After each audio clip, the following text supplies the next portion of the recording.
So now, you know. Now that you know about Jeffery, and let's talk about it live, come be a part of our family. You know we had to give y'all hope, right? Keep up with the show. Follow us on all of our social media platforms. That's Facebook and Instagram. Would you like to listen to the show on the go? Make sure you download the Status Network app on your Google or Apple.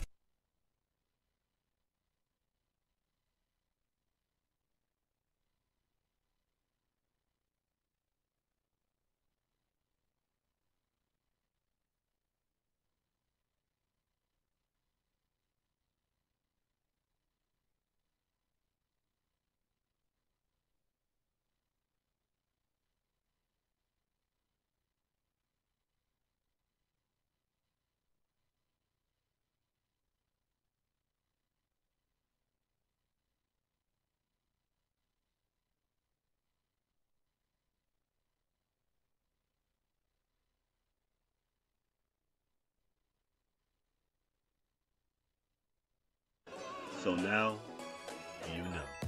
Now that you know about Jeffery, and let's talk about it live, come be a part of our family. You know we had to give y'all hope, right? Keep up with the show. Follow us on all of our social media platforms. That's Facebook and Instagram. Would you like to listen to the show on the go? Make sure you download the Status Network app on your Google or Apple Play Store. Want to talk to Jeffery?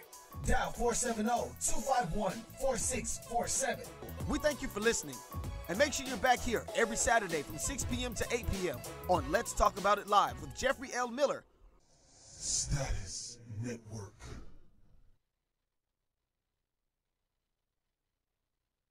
Who is that on the radio? Who is that on the radio? Who is that on the radio? You really want to know who's on the radio? Come on. Let's talk about it. Jeffery. Let's Talk About It Live with Jeffery L. Miller. Watching is the best decision you'll ever make. Saturdays from 6 p.m. to 8 p.m. Eastern. Call or text in live. 470-251-4647. Hashtag Let's Talk with Jeffery. And come check us out on www.statusnetwork.net. Or download the Status Network app on your Apple or Google Play Store. Let's give them something to talk about. It's almost showtime, people. Let's tune in to see what Jeffery has in store for us tonight. And here's your host, Jeffery L. Miller.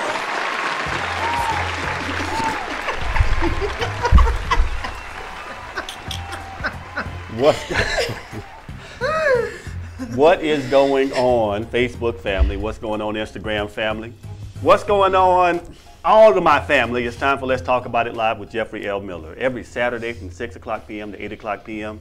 This is exactly how we do it. Now, before we came on air, first of all, these young ladies was off the chain. I have never flubbed an intro, ever, until today, because they so off the chain. But I want you to know now, we are on the Status Network. This is the future of broadcasting. I am on Manifest TV every Saturday from 6 o'clock p.m. to 8 o'clock p.m. The phone number is 470-251-4647.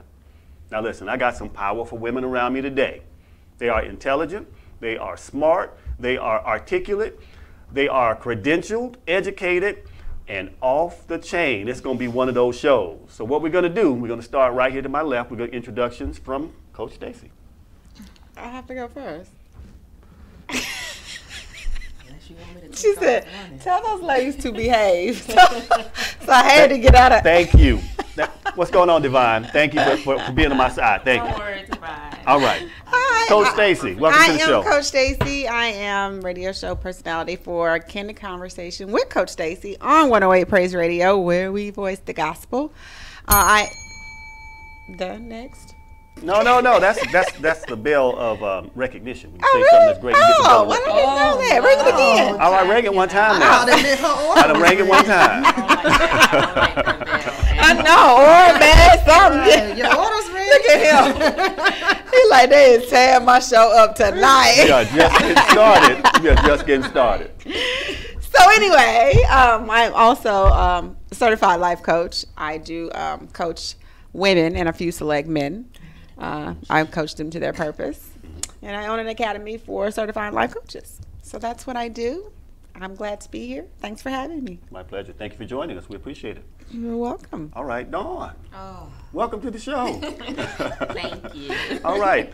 Tell everybody about yourself. I'm Dawn. I'm from New Orleans. I spent 6 years in the Navy, federal employee. I have 3 kids. Y'all see my kids. I post them all the time, and they track and everything. Anything else you want to know? Google it. Classic. Thank you. Welcome to the show. We're glad you're here. Google it. All right. Samorica, welcome to the show. Hello, I'm Samorica, registered veterinary technician here in Atlanta for a Black-owned dermatology practice, specialty practice. Former adult entertainer, retired. Just to let you know. Okay. Yeah, so, hey everybody. I told y'all it's going to be off the chain tonight. Y'all thought I was playing. I am not playing. Now listen, first of all, I told you we got some intelligent women with us tonight, some educated women, you know, and some opinionated women. We like strong women with strong opinions. That's what we do on the show. We bring everybody on. We want everybody to have good opinions. But it's Saturday. We're just getting started. The weather's nice. The fish are catching or jumping, whatever the song says. But really, you know what time it is. It is time for you to close your mouth and listen. You ask me some questions. I give you some answers from a man's point of view. Now, I got one reason for the habitually single woman and one reason for the habitually single man as to why they might be single. But before we get to that, here is my disclaimer. Now, what I'm going to talk about might not apply to you, and if it doesn't apply to you, I don't want you to put your foot up in this shoe. But if it does apply to you, I want you to put both feet in both shoes and walk around in them because you're going to learn something tonight. Now, ladies, y'all go first. Okay, ladies. Some of you are single because you out here giving out relationship treatment to people that you in single relationships with. I need you to understand me now. Ladies, you control a whole lot in the relationship. There's a point where you say, listen, you only get to go so far because we not like that. What happens too many times is you give too much to too many men too soon. They don't have to work for it. There is nothing wrong with the man working for you. Absolutely nothing wrong with you saying, you know what? You can't spend the night. Only my man gets to spend the night. I'm just saying, when you give a man something to work for, most times, he doesn't mind investing that time, or he will leave and not waste your time. But you keep giving out relationship treatment in these single ships, and your ass might stay single. You had to hit the bell on yourself. Had to hit the bell on myself. Dawn, what do you think? I mean, I totally agree, and I'm guilty. Bell, bell, bell. What? She done rang the bell on the show. I mean, Don't nobody else get to ring the bell. It's my bell. Put the bell way over here. You can't reach it. I think a lot of women, they might be like, oh no, I've never done that, or it's just my man. No, you done been messing with a guy, and like you said, gave too much too soon, and he's spending a night and another night, and you just allowing all this stuff, and y'all don't even go together. So, and then we start going together, and it's like, okay, what's next? Because I done did everything like an idiot. So, you know, why do some women think like that? I've been guilty of doing that a time or two, but why do we do that? I don't know. No worries. We'll talk about it today. All right. Samorica, what do you think? I can't say I haven't been one of those women. I don't give too much too soon because I'm so skeptical.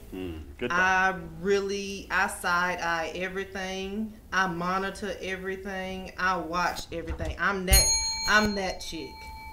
I don't let people come to my house.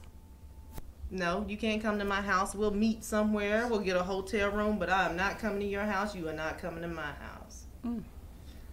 It takes time to get to that point. Usually we have to communicate for a little while, you know, text message, inbox for a while before we even set up a date. And a lot of times I have guys that have been after me for months before I even give them a first date. I'm that female. You got to work for this because I'm not letting you get close to me until I get to know you first. There is nothing wrong with making a man work. Nothing wrong with that at all. Coach Stacy, what do you think? I believe men and women are habitually single. We only talking about women now. Well, we gotta always talk about women. We're gonna talk about the men in a second. Well, they all selfish. They're selfish. Okay, fair enough. Selfish. That's it. They're selfish. Okay, I'm gonna ring the bell on that one. Ring it. Okay, good deal, good deal. All right, now, fellas, don't think I'm letting you off the hook, fellas. Oh, thanks. Okay. Fellas, you are next. Selfish. Boy, I tell you what, it's gonna be one of them shows. All right, now, fellas, some of you are single, quite frankly, because you don't bring anything to the table. I love talking about this because you ain't even got no damn table. What happens is you want to partner with a woman that has everything that you want so that she can mother you. Not so you can partner with and become, the man in the relationship and she be the woman in the relationship and you grow together. No, you're looking for a mother. Instead of standing on your own and being a man. Now, I want you to understand, women nowadays are so educated that they don't have time to educate or deal with a grown boy. They probably have grown children of their own that they have to worry about, much less have to deal with you and your immaturity. I don't care how you're built. I don't care how tall you are. I don't care how long your beard is. If you don't bring something to the table for the woman to partner with, she will never, first of all, follow you, and she'll never trust you. Now, you might be able to sling that wood every now and then, but she's going to get that wood, she's going to send you home, and she's going to leave your ass single. Samorica, what do you think? Once again, I think a lot of guys are single because they don't value relationships anymore. It's too easy. It's too easy to have multiple women. It's a lot of women that are cool with being the side piece. So they feel like, why should I be in a relationship when I can have a thing with her, and they cool with it. Me, and I have to throw this out here, being bisexual, I don't mind sharing my man. There is that. Hold on a second. Being bisexual, I'm known to share my man with another female, but I share my man with a female of my choice. There is not going to be any outside. Cookie. Call it the cookie. Yeah. Snatch. The only snatch is the snatch I bring in along with my own. So I think that's an issue. It's too easy. Men have it too easy. We make it too easy for them. Well said. Dawn, what do you think? I do think we make it too easy for them. However, I've never met or dealt with a guy that wanted me to mother him or wanted everything in a woman. He didn't have nothing to bring to the table. I don't even deal with people like that, period. So you'll never get a chance to be like, we ain't even doing any of that. I mean, first time I talked to you, I'm like, how old are you? What do you do for a living? And I asked if you got kids, because if you not doing, if you're a grown up and you still trying to figure out if this rap career go work or if you go get hired at wherever, then I don't, because I'm trying to figure out what I'm doing with my life. So I can't be trying to figure out what I'm doing with my life and worry about if you're trying to, figure out what you're going to do with your life. And I have 3 children and I got to protect them. And so, yeah. No. Understood. Well said. Well said. Coach Stacy, what do you think? Selfish.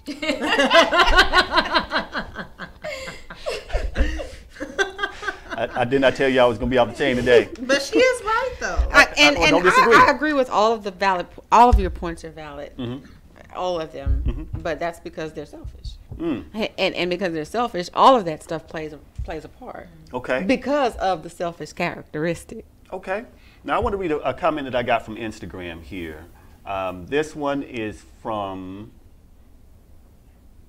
where did it go? Disappeared on me. Here it is. It's from one of my brown-eyed sisters, Erica. She says, Lord, I'm guilty of mothering. No more! Exclamation point. My kids are grown. Eye-opening. So why is it so easy for women to do or to give in like that? No, one second. We got a caller on the line already. Let's take this call. Thank you for calling. Let's talk about it live with Jeffery L. Miller. You're on the line with us. Give us your name and your comment. Am I live with you? You You are live. What's your name and what's your comment?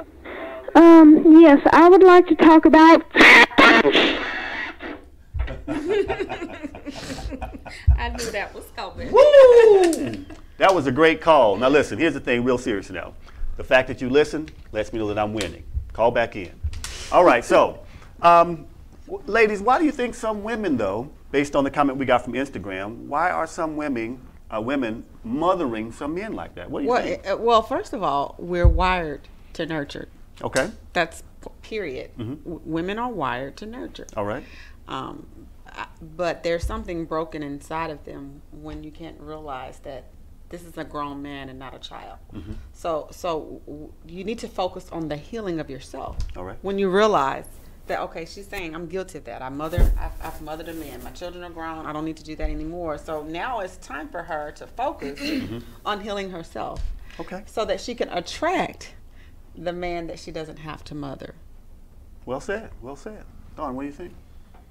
I think that, you know, like she said, we're nurturing, and sometimes if a woman meets a man and he might fall down on his luck right when, you know, he meeting you or whatever, and you're like, well, you know, I'll help you, and the next thing you know, you still helping, and it's months later, and you realizing that you're now taking care of this grown man. I don't know when a woman realizes that, hey, this dude's living off of me, because that's never happened to me before. But like she said, it has to be something wrong with the woman for her to continue to, you know, parent this grown man. So whatever's going on internally, I don't know. It gives us a sense of self-control. I mean, no, you say self-control. Not self, but control. Okay, help me understand that. What do you mean by control? To conclude her statement that we continue to do it and know that we're doing it, it's control. So control of the situation? Control of the mind. We're gonna come back to that in just a second. Samorica, which goes back to selfish. You know what, you're killing. I get what they're saying. I honestly have to disagree. I think that it's not so much a mothering thing. I think it's if I get him to where he needs to be and I give him what he needs, he'll give me what I need. Okay. So she's investing, basically. Right. She's thinking, okay, he's down, but if I build him up and he gets to a place of, you know, financial stability, and he's a man that I want him to be, then he'll give me what I need. But that's not how it works. You know, I think that's a fair point. I think actually what all of you are saying, it has merit, all of it. To what you're saying, though, I do believe that there's this culture of, let me build this man up and I'll reap some rewards. And like you're saying, it doesn't bear fruit. So I think after the first time, you have to learn the lesson. Maybe you qualify, and I like what you said up front. I'm asking, you know, what's your blood type? Where are you from? What's your people? You know, you qualifying up front. You get all this. I like that. And I think too many times, some men and some women just refuse to do that. There is no qualification. So later on, after the new smell wears off and the car breaks in, right, you stuck with a lemon. But it looked good on the lot. Get the coffee. There you go. And you know what? It looked good in the inbox. Everything was just perfect. Then y'all get in front of each other and ain't nobody got nothing to say. Look at you, look at you. Got another comment right here. This is from Love Lee. Sometimes women don't take the time to shift their energy from being focused on the crush only. It's important to look at the prospect's actions. Well said. That's good. Somebody can say anything they want. Just watch him for a little while. And that's what I like about what you said, Samorica. You take your time. I'm going to see how long you can hold this pose. But even that. Okay. Even that. Uh-oh. Because some people are some really good actors. For a long time. What do you mean a long time? They What's can a long time? hold it for a long time. Now that goes from acting right there. I think that's kind of what's the word? They are there's some type of manipulative term that fits. I can't think of it. Yeah. To me, that's a sociopathic trait right there. Somebody that's deliberately deceiving and holding that pattern till they finally get you. That's sociopathic behavior to me. It really is. It really is. It really Go ahead and say it. No. You ain't gonna say it? Selfish. All right, comments from Facebook. Here we go. Shanita, what's going on, Shanita? When you're broken, sometimes you believe by fixing someone else, that in turn fixes you. Fixer-uppers never work. You eventually resent them because you're pissed with yourself because you were taken for a fool. What do you think about that? I agree. That's what why I just said said. it doesn't work out. Yeah. You think you can turn them into this great man and you're going to reap the benefits and everything's going to be great. You're going to be Beyonce and Jay-Z or Michelle and Barack, and it does not happen that way. Okay, It does not happen that way. All right, we're going to get into some questions, but let's talk about that. Brother Jay, sorry about Thursday, but I got you coming up. Let me ask you this, though. It does happen. Michelle and Barack, they didn't start out, rich. No. And they basically worked together, and they made it. Now, I don't know how in the world Jay-Z landed Beyonce. But you know what? But through everything they've gone through, they still together. But are they happy? Right. We only see. I mean, we True, don't know. true. We only see We don't know. what they portray on TV. And That in is front true. of the cameras. We don't know what we don't happens know. when they both put their head on the pillow at night, if they even sleep in the Same bed. bedroom and Mhm. bed. Or, we That don't is- know any of that. That is Right. absolutely true. What we do have, though, is we have the image that they give. Let's talk about President Trump and Melania Trump. They are the first presidential couple in decades to sleep in separate bedrooms. They can't stand each other. They're in a marriage I of was just convenience. Yeah. They cannot stand each other. So all I'm think saying she is did there have are that. business relationships all over the place, around us now. It's just not, Jay-Z and Beyonce. However, now you got a valid point. My thing is this, though. Is it really something that can't be done? Can you not meet someone where they are and build them up, and then in turn they build you up once they are Of course it established? can happen. That's possible. It can happen. On Mars. However, I'm trying to build up 3 little ones. They 12, 10, and 8. Okay. So I don't have time in my life. If I was younger, we met in our younger times when you was trying to, but like I'm about to be 40 next year, and whoever this is usually tend to be older than me. So I'm building you up to do what? Like you about to die soon. I need you to get it together. Right. That's true. Seriously. That is a And valid that point. goes both ways. That is a valid point, because you do have children. There's a whole different, thing, a bunch of different things you have to consider to make sure I don't that you're have not bringing in an enemy into your And I environment. think that way. I don't have children. Okay. Don't want any. And you feel the same way? And I feel the same way. I'm not in the building phase. Okay, I'm with you. Coach Stacy, what do you think? You in the building phase or no? In the building phase, I mean, I'll build with somebody, not too much though. My empire already built. Okay. All right. You Now, understand? I mean, do. you come to a I point do. where I get it. Meeting someone down on the luck, blah blah blah. Hey, we get together, let's build. But at some point, some it has to point, be. yeah, you have to be Do doing you have something. anything together? Right. Can you bring anything to the table? And if Because you- my enough. table already full. It's set. So And if they the same way they were in January, 6 months later, the same spot, like nothing has changed. Clearly, they're not. They're trying to live off of you. And some dudes admitted, y'all do that. Okay, and I don't disagree. Now, I see a comment from Shanita. She said J and B were able to stand on their own.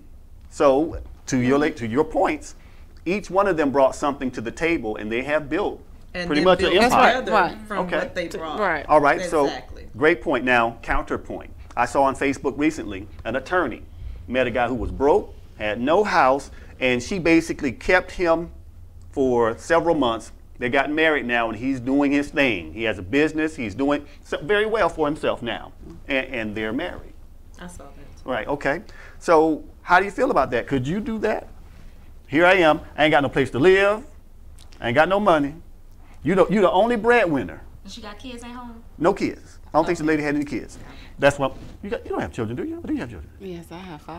Dang it. You ain't got no children. Bring it over here. Okay, so Bring it over here. and I don't mean dang it is, but I can't give you the question is what I'm saying. All right, so no children now. Here I am, broke, no house. I got a vision though. And you see me working towards my vision now. I'm actually doing the work.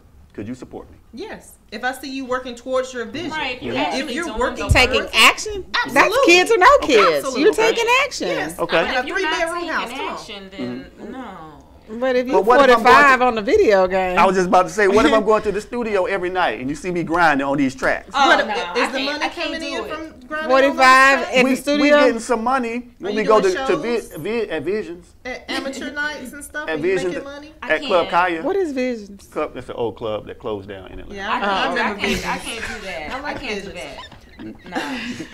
That's the one dream I cannot support. But at a certain age, you shouldn't be trying to pursue a rap career anyway. I'm sorry. So you're killing my dream. I'm not killing your dream. I'm just saying try something else. So 45 and do is that too as a old to hobby. pursue a rap dream? It's too old? What's too old? 45? Yes. And see, a lot of people would probably disagree because who said there's an age It's when on you your can dreams, be right. a rapper. However, if you come into me and and I'm asking you what you do for a living and you say I'm an aspiring rapper, And I give you my demo. right? And I know that I'm trying to find somebody that I could potentially build with because He don't even have the bricks to build I nothing. mean, no, I can't do that. All right, I'm with you. How you build with no bricks? I'm right there with you. So let's do this. Let's change things up just a little bit. I have a couple of videos that I want to play for us to discuss. The good thing about it is when we pull these videos, some of them are really, really informative. Now, there's one that talks about the pay gap for African American women versus white men. It would take an African American woman to August of this year to make the same money that a white man made last year. I think it was August 8th. That's when the black woman's pay gap hit. So I want to play this video. We'll watch the video. We'll come back and we'll talk about it. This is the black woman's pay gap. And once we roll this clip, we'll come back and discuss it. Okay? But now, let's talk about it before we pull it up. So, Samorica, let me ask you this. You are a veterinary tech, correct? Yes. How long have you done that? 12 years. 12 years. So basically, you can walk into another office and come in at a high entry rate. Yes. Because you've earned it. Yes. All right. Now, Dawn, with you as well, with your experience. Well, let me just ask you ladies this in general. Equally qualified to a white male, why do you feel they are paid differently? For a black man, a black woman and white male, why the pay gap? What do you think is causing that? Man, I think because we're women. I mean, it's just because we're women and we're African American women, and how dare them pay us the same amount that they get paid? That means we're equal, and we're not equal. Remember? And that's what I was about to say. I can't answer that. I'm retired military. Everybody get paid the same thing. Right. Based on your rank. So I wouldn't know. I wouldn't know how that feels. And I'm in the federal government, so Yes. everybody at GS9, step whatever, and it really don't matter. Yeah. But in the private sector, it do. You be like, wait a minute. Yes. And I'm hearing that. It's Why a lot. is Billy? When I was working for the, I'm not gonna say. When I first got here, I was working downtown, and I had way more experience than another admin who was making about $10,000-$15,000 more than me. I saw it because I used to do the pay stuff and stuff, and I'm like, this dude making more money than me. White dude, young white dude. It's like, oh well, I'm like, nah. That was my first experience with it. Have you ever experienced some more pay gap difference? No, and that's one of the things I guess I like about veterinary medicine is you get paid by your experience and your credentials. If you have been to school and you're registered or certified, there is a certain pay that you get, and that's it. There is no difference. With me, when I walked in the door, I started out because of my credentials with a certain amount, and I have made more than that being with the practice that I'm with. But everybody's the same. The receptionist is paid the same. The techs are paid the same. That's just how it goes. Understood. Okay, I want to switch back to something real quick. Nadal, how are you? Good to see you again. Nadal brought up a comment from what we were talking about earlier, and she described Tyler Perry's acrimony. Husband didn't give up on a dream, wife gave up on husband, and he ended up being successful, and then she went crazy. I think it depends on the person's potential, the person and the dream. Okay, So I haven't seen that movie. Have you ladies seen that movie? Oh, yeah. I have. I've seen that. I have. I've seen it twice. But I Okay. can see. I mean, like she said, the dream. You have to be working towards it all the time. Like I always have to see you working and trying to make that happen. And you know, whether it's job hunting or whatever it is you're trying to do, don't just do nothing. And then you're not doing nothing. Now you're not. I mean, you're not cooking at the house when I'm at work, and now you just like, oh, we go eat. Wait. So he's sitting home, then you come home, he expecting you to cook, and he been home all day. Sometimes that happens. And on that note, I need a drink because Ain't no way. But in that movie, though, there was some things that were a little upsetting to me because yes, he had a dream.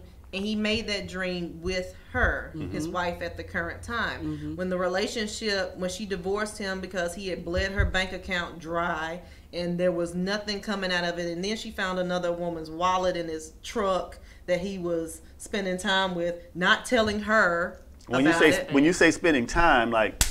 No. They weren't doing anything. Yeah, he was talking to the female about starting his helping business, him with the business. him with his business, but he didn't tell his wife that, and she finds her sister finds the wallet. Let me so ask you kept it from her. Let me ask you about the nature of their relationship. Was he able to still talk to the wife about his dream, or was the wife like, you know? Yeah, he was. Okay. She was supporting him. He and was had still been for talking to him, years. but the other woman was in a position to put his business where it needed to be. Oh, okay. So because he knew her, he confided in her. Well, not even just confided. He's like, I need your help. Like, you got the access.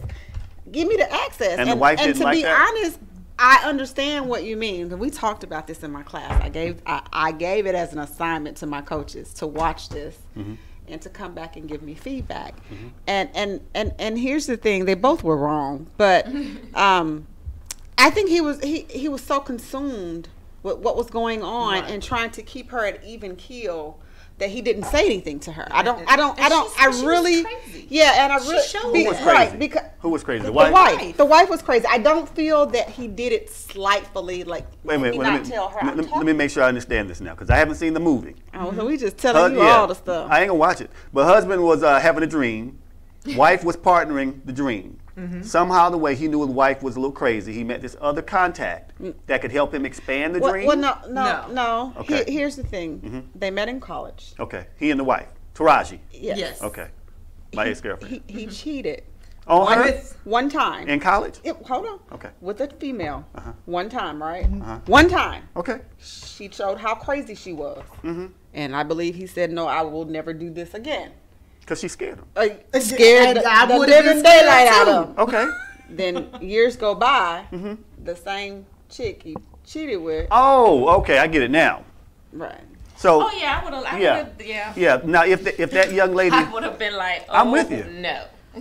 So I believe and has to be at every last meeting. But here's the thing: that's where in relationships communication is important. Oh my God! Communication has to be number one. Tell the wife. But you know why he didn't tell her? Because she's crazy. Yeah. But still, though, you needed to communicate because then she went really off the handle with that. She probably would have went off the handle a little bit. She would have shut it down. Let's just be real. She would have shut that conversation down. But she would have known. So if he chose to do it behind her back, that's one thing to get the company going. That's betrayal. He kept it completely from her. Now, if he told her, yes, I'm going to meet this girl to help me start my business. She has the connection, blah, blah, blah. She Did he say it was the girl from college? He didn't tell her anything. So, okay, so there was some deception going on. Here's the thing. I honestly don't feel like it was deception because of how crazy she was. And you have to understand the man's psyche. They don't think like we do. Hold on. Let me finish this real quick. Go ahead. Real quick. They don't think like we do. So the deception we Go ahead. No, go ahead. I'm serious. I'm just messing with you. That's her thoughts. That's my thought process. That's why we here, right? Because we know how to do what we do. That's why I kept touching you. Messing with But I'm just saying, though, it's not necessarily deception. He knew the chick was crazy. He knew that the other chick held the key to the kingdom. Okay. And the intention. You got to look at people's intentions and their motives. So if I knew his motive was let me go knock her out right quick. Yeah. No, that wasn't his motive. His motive's like, look, I've been trying to get in this company 30 years. I need your help. Help me. You're in the position to help me. But when do you say, and I need to tell my wife and she's going when to he did, flip the F when When he he got that did, money? when the deal, when she got them the meeting, Okay. and he went to tell her, but it just seems like that because you never know what's happening, and at that Let time me do is this. when Let they me do found this. the wallet. Let me do this. I want to referee this a little bit now. Okay. But I get you. So the husband wasn't trying to sleep with the lady again. No, he just needed the business connection. That's correct. He did not tell the wife because he knew the wife was going to set it off if he did. Exactly. And shut it down. That's right. He didn't want that to happen. Right. So he chose to deceptively now, in my opinion, go and make this deal go through. He came back when he got the deal. Then he told his wife. Am I understanding correctly? That's correct. Okay. Samorica, what do you think about what he did? My thing is, if she's gonna go crazy, she's gonna go crazy regardless. Okay. So even if he would have waited, told her once he good. got the deal, once she found out who helped him get the deal, and it was the same girl that she caught you cheating with before, she's still gonna go off the handle. Okay. Okay. But she probably go. But when she know that money, she'll be like, she gonna get over it. Which is what she did in the first anyway. I just so. think that. So she did get over it? Well, in the when she end? thought the money was coming to her. Oh, wait. She didn't get no money in the end. she divorced him. Yeah, she got money in the end though. Wait a minute. All right, never mind. All right. It's too complicated. It's actually not. It's When- very simple. I want to know, when did the ninjas drop out of the sky and start fighting? When did Captain America bust through or the Black Panther show up in the movie? Did he show up in the movie? No. I probably ain't gonna watch it then. I just was asking before, I shut the door on it. You But, should watch it though. I might watch it and complete your It's assignment. a great movie, though. It is a great movie. It makes us. It's a It- good movie. it makes I've you never think. seen it, but I've never seen it either. It but I've really heard so many does people make talk you about it, so think. it makes people think. Yes. And the I way will my concede. mind works, I probably should go home and watch it tonight. And it makes you see how we never look at the other side. Right. Now- And we Women are assume quick to accuse and assume but and have no why? But the guy idea. wasn't Why? cheating. Why Yeah. are we like that? No, he wasn't. Why y'all cheating. like that? Because 'Cause y'all it's crazy. right, and why are we because crazy? y'all don't 'Cause know y'all how to the do raised. this. Growing up, from our first boyfriend who broke our heart, little Billy, and then in middle school it was Thomas, and then high school, and now we still repairing all these old wounds. Y'all did us when y'all was teenagers, and now we all grown up, not trusting nobody. Who sent you? Why you here? Okay, now, What you want from me? Now you are completely right, She and is that, and right. that and that happens to men too. We get that one heartbreak and we never move on. That happens to men now. But the ultimate responsibility is this: you aren't responsible for somebody breaking your heart. You are responsible for healing it and moving forward. That's right. So And then when you do it, I you're not the understand. next idiot. I understand now, but we kind of talked about this earlier. When you heal yourself, you raise the vibration level, and you attract a different level of person. That's right. So I would submit to you that we need to talk. We need to talk about this because you seem like you have some pain that you need to deal with. No. Not today, sir. All right, so here we go. Let's talk about dating. Let's talk about dating. Dating in Atlanta. First of all, is dating in Atlanta really that bad? I've only been here a year this past June, Uh-huh. and the caliber of men here are disturbing. What to do you say the mean? least. It's just horrible. I mean, I want you to tell me the truth. I say that's why I always ask, who are you? What's your name? How old are you? You got any children? Baby mama, fiance, girlfriend? I don't want nobody calling my phone because I just started talking to you 2 seconds ago. And that's all they do here is lie. And then they say, well, because y'all can't handle the truth. I would rather be mad at the truth than pissed off at you because of a lie. Like, stop it. Okay, fair enough. Well said. Coach Stacy, what do you think? Is Atlanta really that bad for dating? I think so. I mean, I don't know. I haven't dated here. Everybody I meet, I don't think people know what dating is. Oh, that's another thing. Okay. They don't know. They don't know what dating is. is. You, Okay. you hook up one time, go out to eat, and then think you're in a relationship, and you're like, Okay. bruh, Okay. I just met you. We only had tacos. Like, Pretty good. we just went to eat. Okay. And dating, I mean, dating can be talking on. We can talk on the phone for an hour, 2 hours, damn near every other night, and take me some. I'm not a big old let's go to this fancy restaurant and I gotta have this filet. I don't care about that. Like, take me to some little small Mexican spot that everybody like, and I'm a cheap date, and I don't even drink. I might have one. So, I don't drink either. I mean, I like doing fun stuff where Okay. I get to see your personality and see if I like you outside of my inbox and texting and conversations on the phone. If we've been intimate and I see you again, then clearly I like that as well. Because if I don't see you again, then we're just not. It just wasn't. But if not you gonna work dating, out. y'all ain't And supposed to be intimate. I mean, you know, we grown and that You happens. test drive a Come car on now, before you stop. buy it, don't you? You don't just go and say, "Ooh, that's pretty. Let me get that one." Dating. Girl. Dating is going out and enjoying somebody's company. That's it. Of course. All that And then you extra other accidentally stuff, have then that sex. comes into You accidentally have sex. Okay. You know what? I learned something. Accidentally on Punch the purpose. button again. Accidentally have sex. Okay. All right, let's do this real quick. Nadale, I was kind of lost a little bit when it came to acrimony. I think I might have to go back and watch that movie. Nadale says the wife wanted him to give up on his dream and find another job. I hadn't seen the movie. That's an interesting point if that was in fact what it was. She did? Mm-hmm. Okay. Well, thank you, Nadale, for bringing me up because I was kind of lost there. All right, so here we go now. Listen, I just got to know this now. Samorica, is dating in Atlanta really that bad? Yes. My goodness.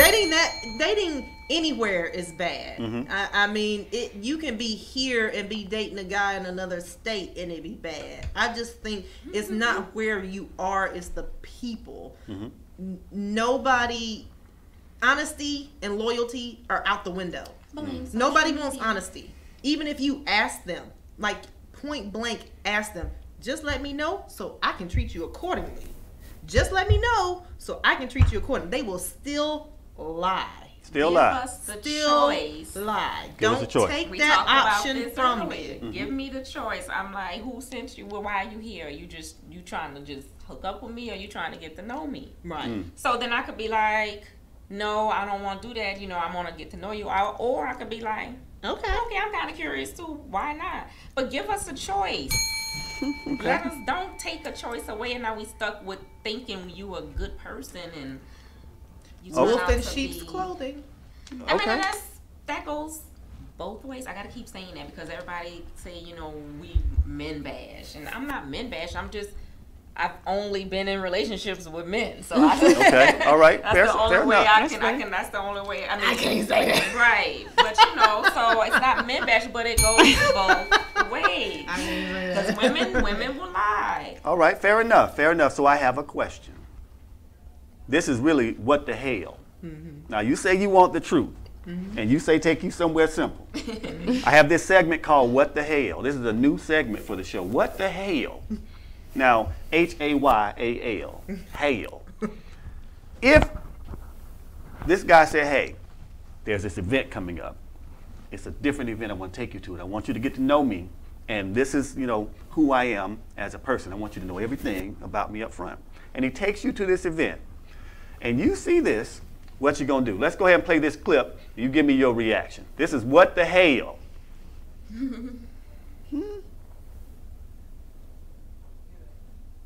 What? What's she doing? In events and classes just the same as real horses do. Get it! Get it! Yeah, yeah, yeah! Get it, girl! Get it! Get it! These events are very competitive. Just like a regular horse show event, we end up with some crashes and wrecks. People go down over the jumps. The competition gets pretty crazy sometimes. I'm gonna beat you so hard. When ponies put on the gear, it puts them into what they call pony space. And I see a lot of people that once they put the gear on, that actually turn into horses. When I put the bit in his mouth, it's like a ritual between us. He needs that transition to get into headspace. And I can feel through the bit when he actually kind of changes from like human space to like pony space. So now I'm going to leave him here for a minute for pony space before we take him out and for the reining.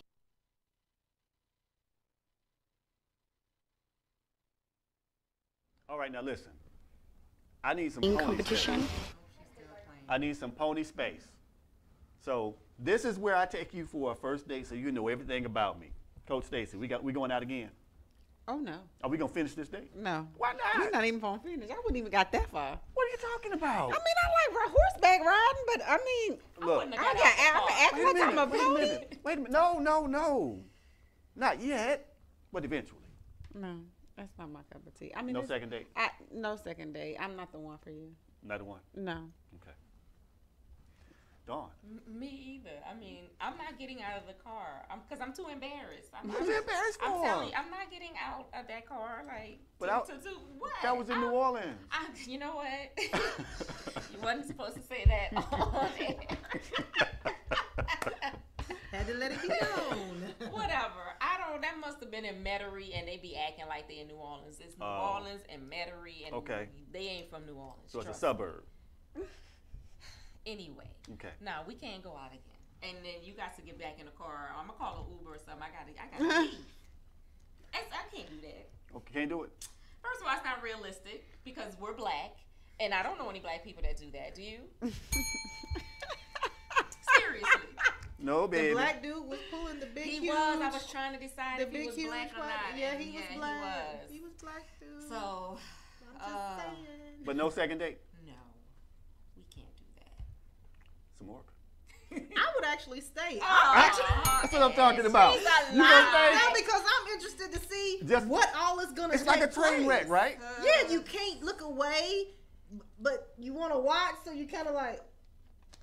I'm gonna be watching from the car. You be watching from the car? No, there would not be a second date. There would be a second date? I'm into some freaky. No second. But that's just too much for me. That's too much. But I would, I would stay and watch. To a tree talking about some pony time. That's what she said. She said pony time in a cage. I want to see what happens after the pony time. What does he do after?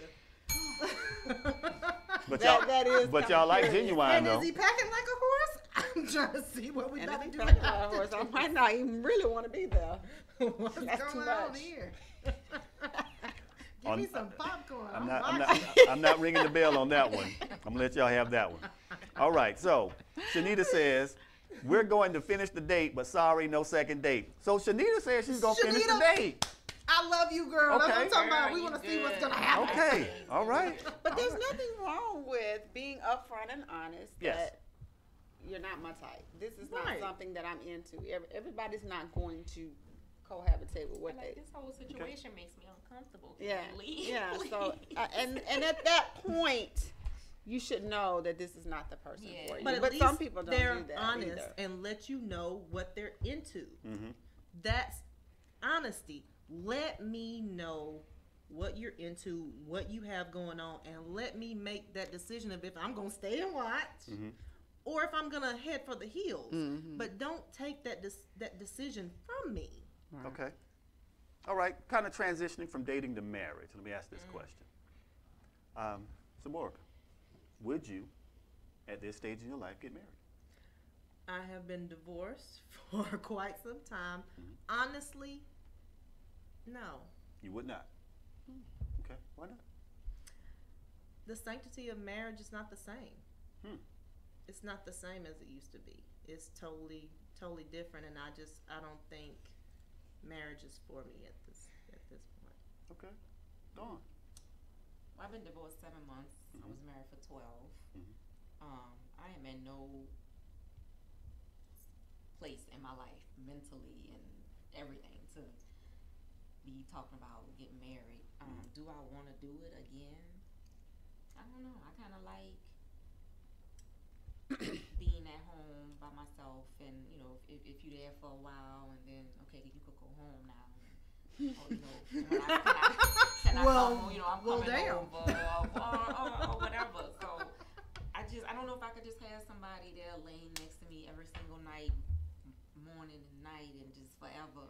Why y'all can't see it, but her whole body language is like, ugh. Marriage came up, she's like, I think it's because I did it so young. I met my ex when I was 22. He was just turning 21, and 3 kids, 2 houses, and a divorce later. And I'm like, marriage, what the fuck? That's how I feel right now because I just got out of it. So that's fair though. That's fair. But I do want a relationship. Relationship, but no marriage. I don't want to jump into taking somebody's last name right now. Fair enough. Coach Stacy? Marriage. What's the question? Are you open to being married? Get married. Oh, yeah, I am. Okay. All right. So I mean, it would take time, but yeah. I asked that because we have a video talking about marriage being over. She threw up the X. Marriage being who? Is marriage over? And we'll play the video. We'll come back and talk about it.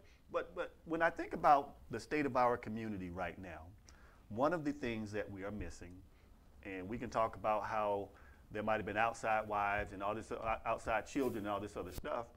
Back in the 60s and 70s, most of our communities were two-parent households, and we came up differently.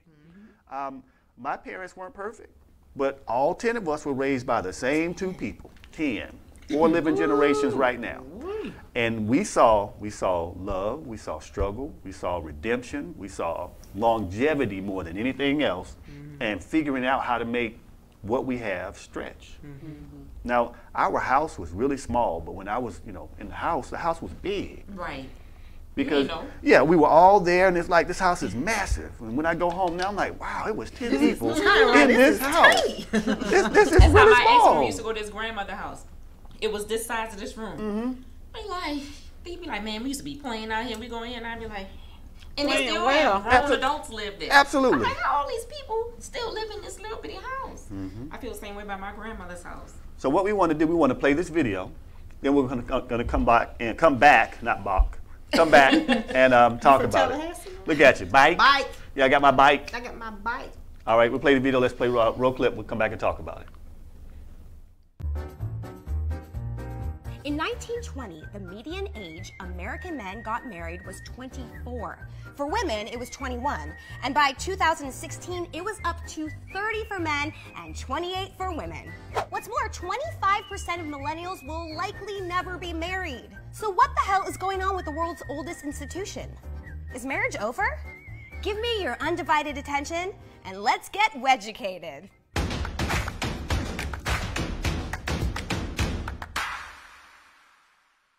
Before you start to panic, marriage isn't actually over, it's just over as we know it. It's not that millennials don't want to get married. In fact, 86% of them say that they want to tie the knot one day. But in true millennial form, they're taking their sweet-ass time doing it.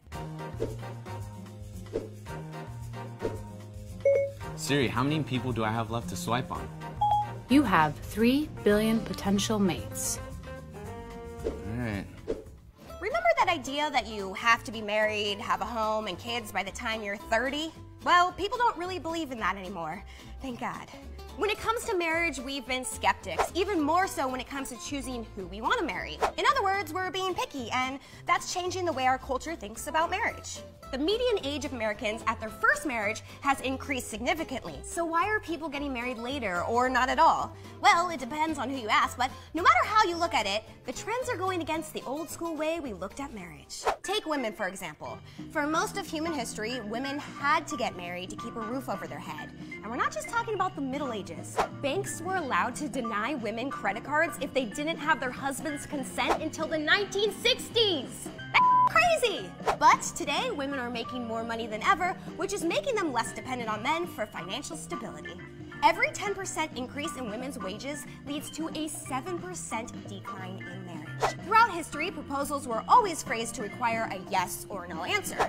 But now, women have the leverage to say, later, maybe, or, oh, I wasn't looking at you, I was looking at your friend. Another group of people are the ones who say they just can't afford it. 27% of millennials say they would love to get married, but they aren't financially stable enough. You might be thinking that a quick courthouse wedding is pretty cheap.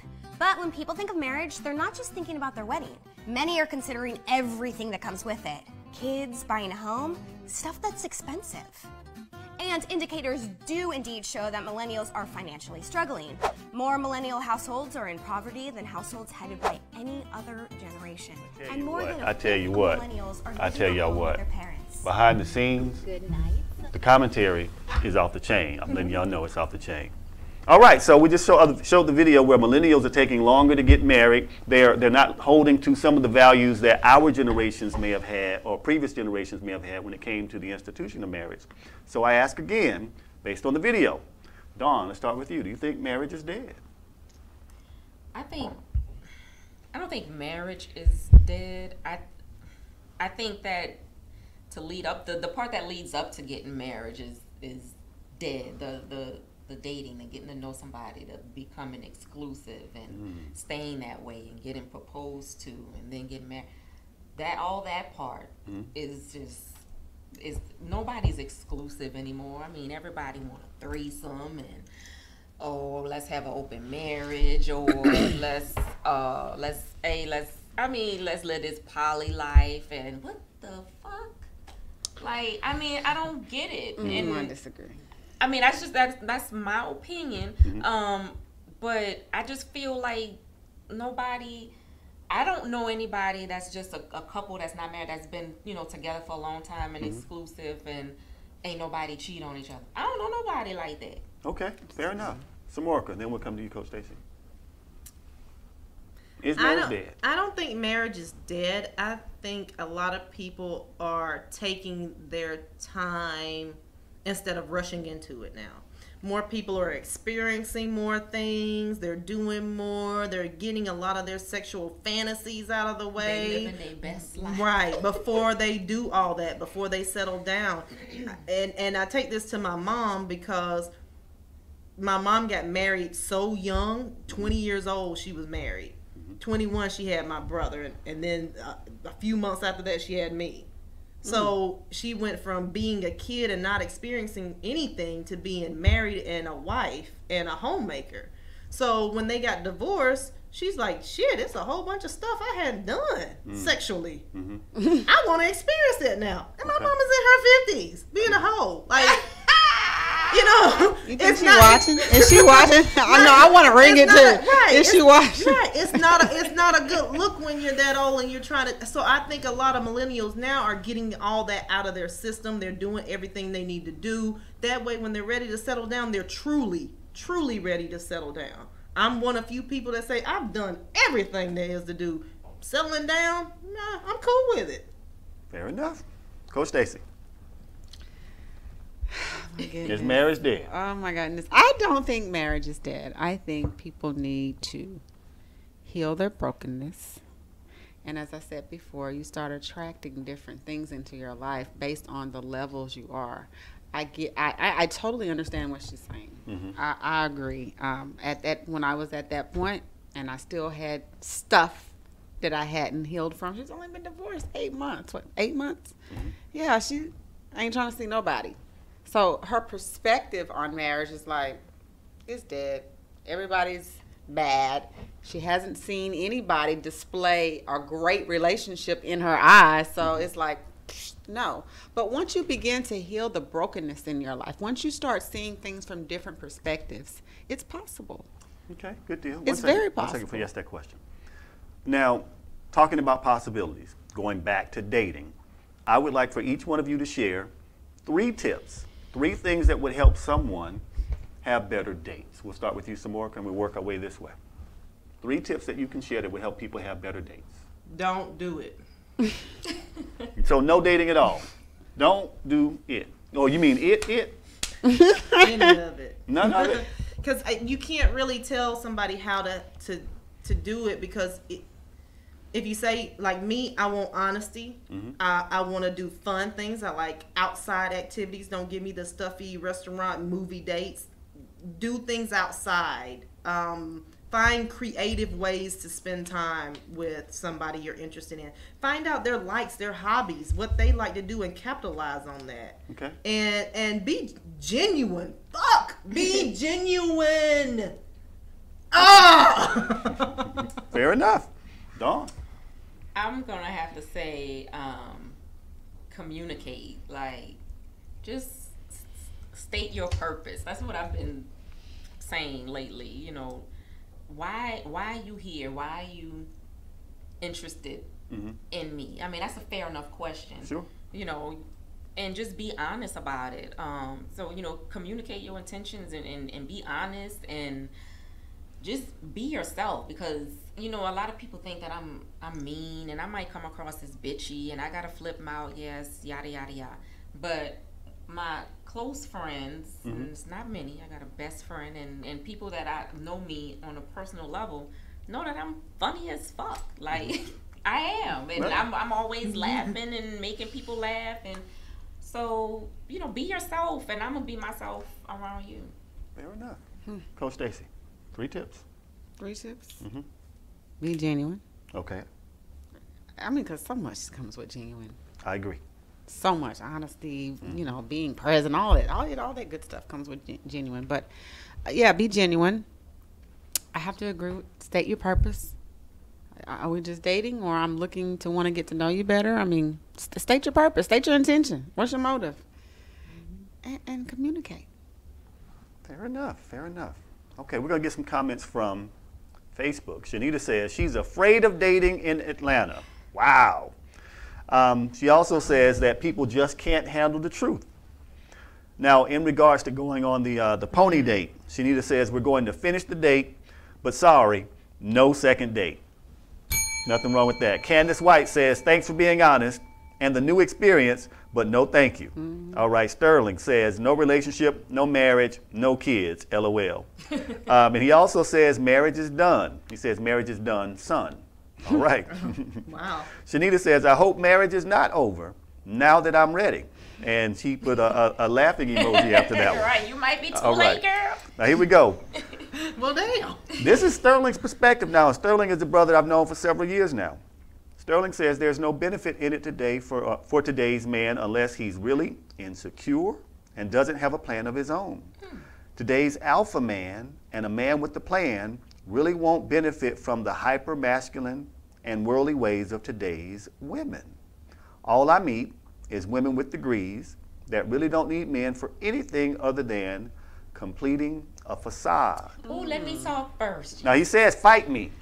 I'm not trying to fight you. All right, go. Because I'm going to tell you right now, I lived in Maryland for 17 years where everybody has money. You got military, contractors, federal employees. Don't nobody give a fuck about no degree. I moved here and I felt like I was in the twilight zone because people like, oh, I got a degree. So?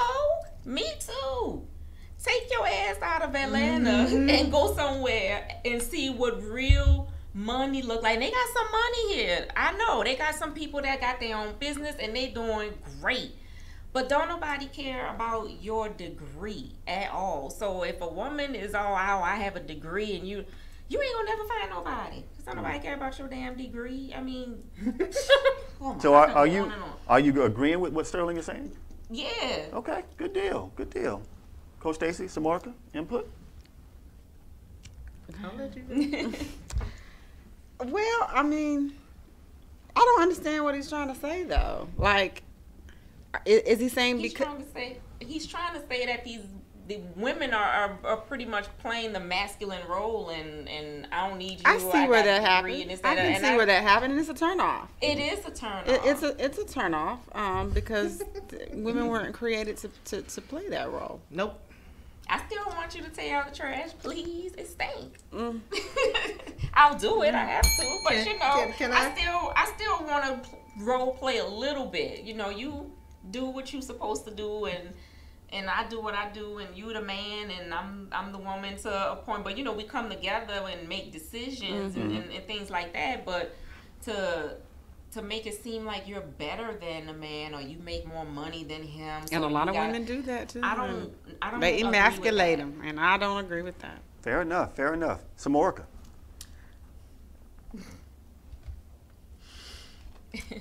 My thing is, I think a lot of women have put their trust in men and allowed them to lead, and they have led them into a hole. So now we have had to dig our way out, and we're not letting another man put us in that hole. So we get stronger, and with our strength comes that, you know, standoffish, I can do this by myself, I don't need you. But really we want them to, but we're scared to let them because we've been let down so many times when we have let them. Okay. So when our men start being Superman again, then we'll stop and we'll let them have it. We'll be Lois Lane. You know, that's a fair challenge, and I'll give it to you like this. And Sterling, I understand what you're saying. Here is where I have a different perspective. I have met women that made more money than me, that had more advanced degrees than I have. Didn't matter one lick to me. I had no problem having the right level of influence where she understood that those degrees, as you were saying, they don't mean anything to me, We are equal, and there are things that I'm going to do because I'm a man. You ain't going to have to let me do nothing when it comes to manhood. I'm just going to do it. I submit to every man watching this show, if you just show up and do it, her degrees don't matter. I dated a young lady, and we were dating, and you know, she lived out of state, and she wanted me to move. I said, I ain't moving. It's just not going to happen because my kids are here. My ex-wife is here. If I move out of state, I'm giving up my parental rights. Move here. She said, I can't move here. That's the only reason we stopped seeing each other. I went with her to help her buy a car because I used to sell cars. So we were negotiating this deal back and forth. I'm just hammering the guy. Gets to the credit application. And she says how much money she made a month. I did a double take because in 3 months, she made more than I made in a year. I didn't know, it wasn't my business now. I didn't know that up until that point. And so I had to, you know, really check myself. I'm like, wait a minute. In 3 months, she makes more money than I make in a year, and I make decent money. I'm like, I'm doing something wrong. I'm really doing something wrong. For a second, I questioned my manhood in that relationship. For a second. Then it hit me, I would be a fool not to learn what she does with her money. Because, you know, when you have that much money, your money starts to work for you. And I learned some investment things from her. I didn't look at it as a, you know, wow, I can't bring nothing to the table. No. Now, this is exchange of skills, if you will. No, you make more money. How you growing your money? Let's work together. Now, again, I'll say, because she wanted me to move, that was part of that masculine thing. And I'm like, yeah, that's not how this is going to work. Personally, I do not believe that a man should move in a woman's house. I do not believe that. I believe that a man should have his own house. If she has her own house, y'all about to get some another property and have 2 rental properties. Or the woman moves in with the man. But at no point is everybody giving up all their assets. It's not going to happen unless we both give them up and we both buy something better. But ain't nobody giving up everything. That's just me, though. So, Brother Sterling, I agree with you. There is some masculine energy in a lot of women by necessity. But when the right man shows up, it goes away. All right, let's take some more comments. Here we go. Shanita says, I wish our community will consider and make the commitment. The thing is, when I teach the kids that do not have an active, non-custodial parent, the comment cut off. I think she was going somewhere with this. Kids are better behaved, in my opinion, when they have an intact relationship with 2 good parents. Now, I don't mean broken home where the father's abusive or the mother's abusive. You might as well be a single parent in that instance. I'm talking about where both parents are giving the right type of energy to those kids. It does make a difference. My children grew up with both of us being involved. We weren't married the whole time, but co-parenting, I would go to her house and whoop their ass. If she called me, I would leave my house, go to her house, right, and regulate in her house, and then leave and go back home. I wasn't like, well, why don't you whoop them? Didn't make a difference where they were. If she called me, somebody getting a whooping. and I really believe if parents focus on the kids instead of how much they don't like each other, the kid will come out better. Oh, of course. So, I went through my divorce with no lawyer. Nobody took half of nobody's retirement. He got Same his, here. I keep mine. Same here. He see the kids whenever he want. Matter of fact, you want to take them when? Because he travels all the time. Sure. So he's, you know, they're with me about 90% of the time. So I'm take them. Go and so, you know, we had our little, you know, but at the end of the day, we like, all right, we didn't, you know, you done moved on and I'm moving on with my life. What about these kids? Very good, very good. You got to have that. Now, going back to the comment about poly, Sterling says poly isn't the problem. Money, degrees, and things are being placed before chemistry, communication, and genuine connection. He's right. That I agree. So let's talk about this real quick. I had a question around this right here. Let me go back to this question. When it comes to, here we go. When it comes to trust. Now let's not do trust yet. Let's do cultivating a relationship. What are some things that we, what do women need from men that would help to cultivate the relationship? I'll start with you, Dawn. Then we go to Samorica, then Coach Stacy. What do you need from a man to help cultivate a relationship? Now, I know right now you're not really there, but when see, I am, because I mentally checked out of my marriage years ago. Okay. Like years ago. So I wasn't all broken with the, oh my God, the divorce. I was like, oh my God, yes, this is over and I can move on with my life. So I do want someone. We just weren't compatible at all, and we grew apart. But I need communication and attention. Like, you have to pay attention to me. You can't just, I'll get to you later. I'm busy right now, and then I'm just like, I hate that I'm like that, but I'm not necessarily saying I need constant attention, and some people might be like, nah, because you need constant attention. I don't. I just I really don't. I just want somebody to, notice me, and I think it goes back to, I got some deep-rooted shit going on, she probably looking at me like, you and I need to talk after this show. I've been thinking it the whole time. Like, that is a new client. Boy, I tell you what. I think there's a lot of fixing in me that I need, and I don't know how to do it. So I'm like all over the place right now. Like, my life is I'm all over the place. So what could a man bring to the table that would help you focus? Nothing. Nothing? Not right now. In the physical, she might find in the physical? And so he can bring that?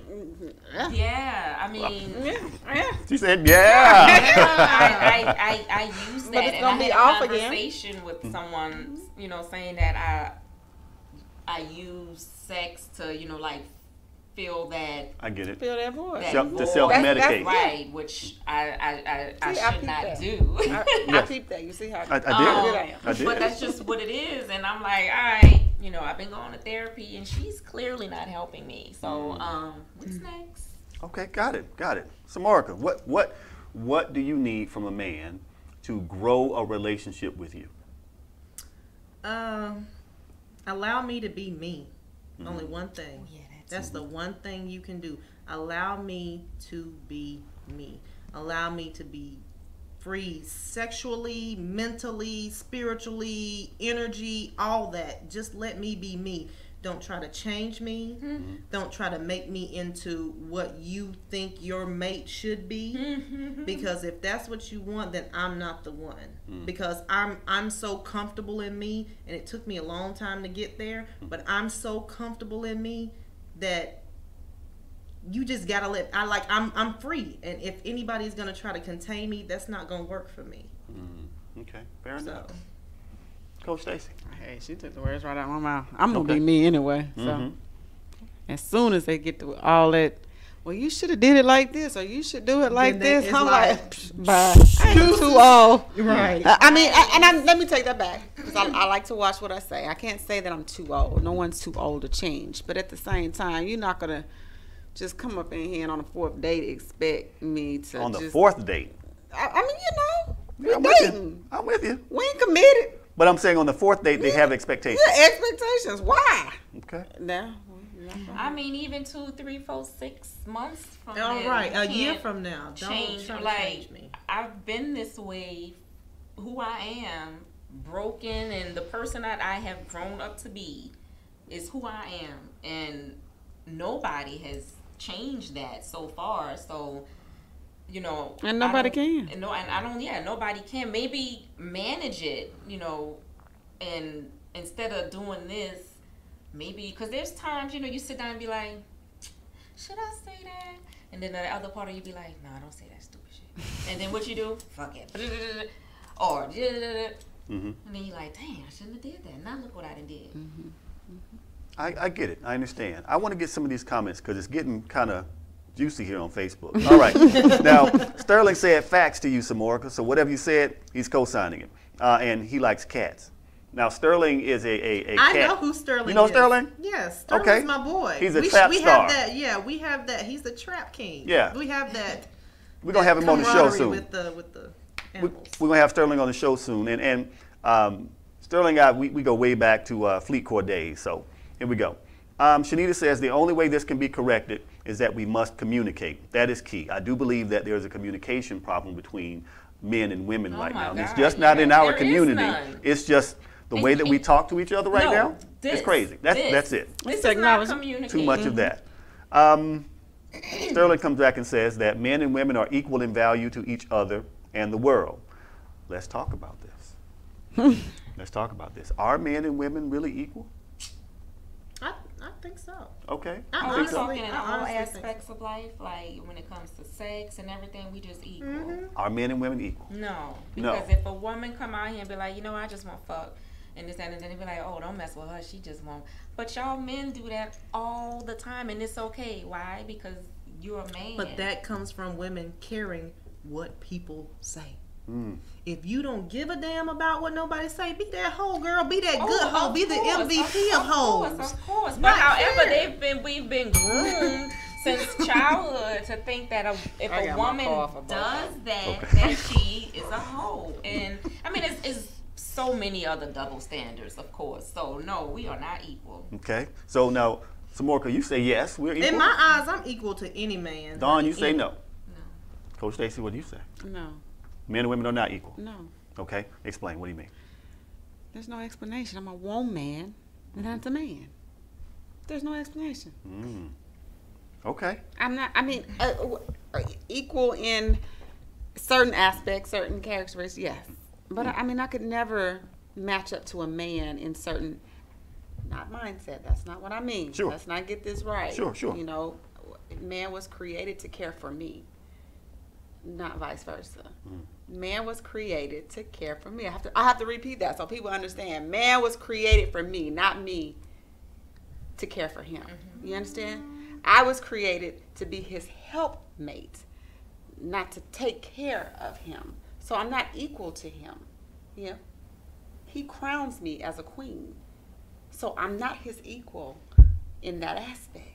Do you understand what I'm saying? I understand. I see. We what do you think? Yeah. But okay, now I have to go to this. But you have children, right? I have 5. Are any of them boys? All 4 of them boys. 4 of them are. So you take care of men. You raise men, right? Of course. To me, that's kind of the same thing. That's different. No, these are her children. I'm not talking about children. I'm talking about a man I lay with. I don't lay with my children. Period, though. No, Okay. I don't lay with my children. One second. Go ahead and finish your thought. You said that you're not here to take care of men, but you raise men, so you do take care of men. But once they are of a certain age, you let them do their thing. So actually, women are here to take care of men because we're the one that raised the men. We're here to take care. One second for me, Dawn. Coach Stacy. I understand what you're saying, but I don't lay with my boys. We talking about somebody I lay with. I'm not taking care of no man I lay with. I'm not equal to no man I lay with. He is the head of my home. He is the head of that. How can I be equal to that? He's the man. I'm not a man. Now there's no man in my house. So I am the man. You understand what I'm saying? Yeah, there's no man in my house, so I am the man. But if there was to be one, like Jeff said, no, you don't move in with me. You move me out. We do what we're supposed to do because you are. I'm not equal to you. Now, you know, we got this new age technology, and I'm working just as much as him. Stop it. Know what your purpose is. When you know and understand what your purpose is, you don't mistake that. You don't say I need to be equal. When you're in tune and in alignment with who you are and what you're supposed to be doing and what it is that the road you're supposed to take, you don't question, am I equal to a man or not? You already know that you're actually not. A lot of women want to be, though. A lot of women want to be equal to a man. Well, I can do what he do. Like you, and then he'd be like, well, bitch, do it.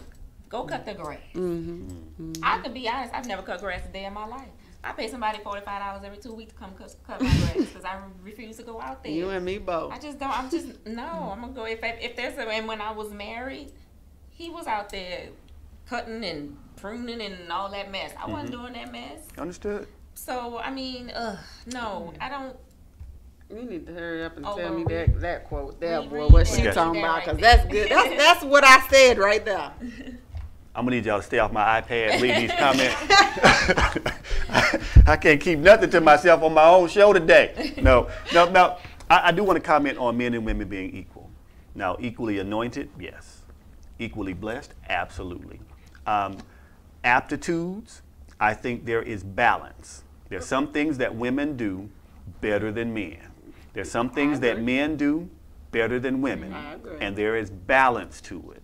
What happens is, naturally, sometimes some men are just going to be visionaries, but they don't know any details. They get the right woman, she adds form and configuration to the plan, and the plan is able to execute. They are equal then, in that instance. He might have had the plan, but she came in and added details to the plan within their household, their partnership. I believe that's the way it was designed to work. I will also submit to you that the woman can be the originator of the plan, and the man has to be smart enough to know, you know what, that makes good sense. How can we make this work? And if this is her strength, let it be her strength. Everything that a leader does has to be for the betterment of the organization, team, or relationship. So men, if you are really trying to be the leader, if you're really trying to have a woman submit to you, you have to understand that submission covers everything. Outward enemies, enemies she may have within, you are responsible for all of it. If you're trying to be that man, if you're trying to be a true alpha man, first of all, you ain't got to proclaim yourself an alpha man. You just are. You just do stuff. If you're really serious about it, you take that responsibility in everything that comes forward. That means provision of safety, security, stability, all that stuff. If you're really, if you're trying to be that man now, that's what you're asking for. And if you are not ready for it, do not play with it. Don't just don't pick the big chicken roll, the big piece of chicken. That's all you want. Don't pick her being quiet and doing what you say. Don't just pick those two. No, you have to pick all of it. And when a man does that, it makes it easier for a woman to relax and be feminine. Now, you mentioned something earlier about being led astray. All right, now ladies, I'm gonna tell you this. Don't be blind on the trip. Now, when I was married, I'll tell you, I've been married twice. I can tell you that between both of my ex-wives, they probably drove the car this many times. And we're talking about together 16, 17 years of relationships. Because I just believe that, hey, we in the car, I'm driving. We drove all the way to DC one time. One of my aunts passed away. Drove all the way up in a car full of adults. Turned around the next day, drove all the way back. Nobody else drove but me. Oh, because look, I need you in my life. Look at you. You got a big truck too. But the bottom line of it is, there's some things that men are supposed to do that we are absent in our responsibilities. Exactly. That's hurting our relationship. That's what I was talking about. Because let me tell you, my ex-husband and I, which is weird, my kids made it to the Junior Olympics. We go as a family there because we all That's good. And he drove all the way there. Well, coming back, he's like, I'm tired, you gotta drive. I'm like, so he drove for 2 hours, pulled over, made me drive. I'm like, every person I know, their husband, because we do road trips all the time with Trek, their husband drive, why is it be sleep? Yep. I'm like, why? And we weren't even far. We was in Greensboro. So what was that, a 5-hour trip? Yes. Yeah. So he drove 2 and you drove 3? Wow. But you Understood. said something that, when I said equal, what is it that you said? That, balance. Yes, absolutely. And in order to be balanced, you have to be what? I don't disagree with that. Equal. Thank you. Okay. Oh, seriously, give her a ring. She like, boom, I won. I know, right? That's what I meant by equal. I got you. Let's get some of these comments from Facebook. I ain't never too. No, where's the one she told you? Set me straight. I'm going to come to it. All right, so Sterling says, I'm literally willing to take care of a woman. I have no kids and a business of my own. Literally, the only thing I need is nice and peaceful.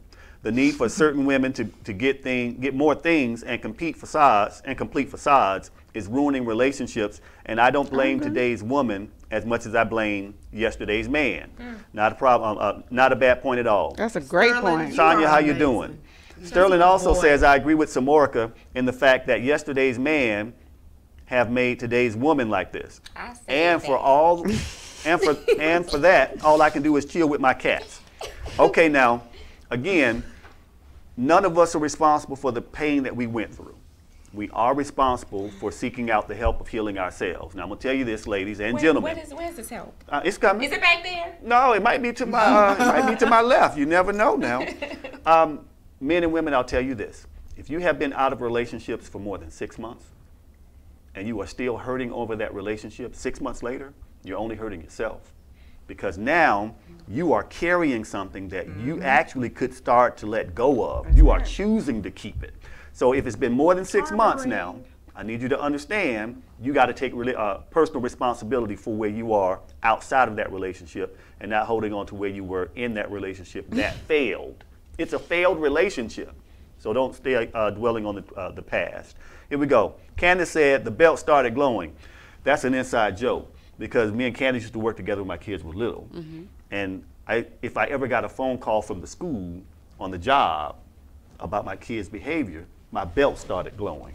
So that's what she's referring to right there. Sterling says, you gonna listen, anime. I think he's talking to all of y'all. All right, here's a comment right here. Kim Hickey. What's going on, Kim? Good to see you. Women are made to be a helpmate. If the man is a man of God, he will make you feel like his equal because of how he respects and values you. I don't know many men of God. I love that quote. I love her comment. Now go to that and then we'll come see what Dawn said. Well, I mean, I just love her comment. She said, she summed up everything I was trying to say. Basically, we are made to be your helpmate, not to emasculate you, not to, you know what I mean? I do. The man is the head. I just believe that. Dawn. As long as it's not in my house. I said, I don't, you hear a lot of men say, God, but I don't know many people that go to church anymore. There may be a lot of people out there that still do, but I think a lot of people, including myself, have veered off from religion. They taking it out the schools, they taking it out of this, and everybody's like, oh, I just believe, and now I believe in a higher power. I grew up now, so I know better. And, I hear that a lot, and a part of me thinks that that's why things are just the way they are, because don't nobody believe anymore. Believe in what we were taught as kids. We grew up and we're like, that ain't real. And I'm a believer, but I don't go to church. I mean, my kids aren't raised in church. They probably should be. They probably would be doing a little bit better. My kids are very well behaved. They work on my nerves, but I took them with me to the nail shop today, and they were like, "Your children are great," and I'm like, "For real?" Because I told them to stop 3 times.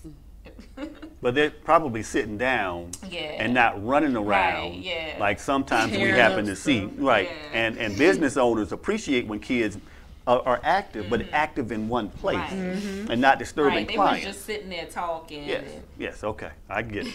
Now, speaking of the church, this past week, some of our faith leaders met with President Trump. Oh, God. Now, I'm going to tell you this right now, and I'm going to go on record. I'm not mad at them for meeting with Trump. I am not mad. Martin Luther King met with Kennedy and Johnson to get things done. The part that I am mad about is one of the pastors said that this man is probably going to be the most pro-black president ever. Was he smoking crack?